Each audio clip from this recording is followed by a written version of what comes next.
Out লোকগুলো একেবারে সরে যাবেন। এখন খেলা শুরু করবে খেলা চালানোর সিদ্ধান্তই চূড়ান্ত। ফুটের কারণে স্বল্পতার কারণে কিন্তু আমরা পুরো খেলা জোরে কিন্তু শেষ করতে পারলাম না।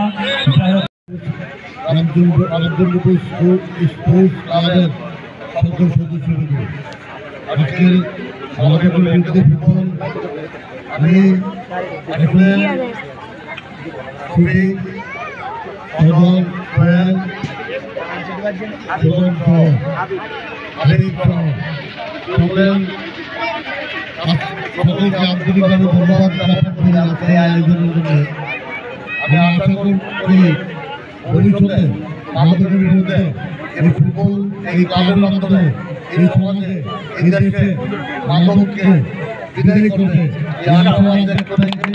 এবং আজকের যে টুর্নামেন্ট আমার সাথে আলাপ করে নাই আমার মহবুব এই টুর্নামেন্ট এই টুর্নামেন্টের সর্বাঙ্গীন সাফল্য কামনা করি এবং এই টুর্নামেন্টকে সফল করার জন্য অর্থনীতি যত রকমের সহযোগিতা আছে আমার সাধ্য অনুযায়ী এই সর্বোচ্চ চেষ্টা করব এই টুর্নামেন্টকে সাফল্যমণ্ডিত করার জন্য। আমি আশা করি এই ক্লাবের মাধ্যমে সমাজ থেকে সকল অনিয়ম সকল দুর্নীতি দূর হবে এই আশীর্বাদ করে রেখে আমি আমার সংক্ষিপ্ত বক্তব্য সবাইকে ধন্যবাদ জানিয়ে এখন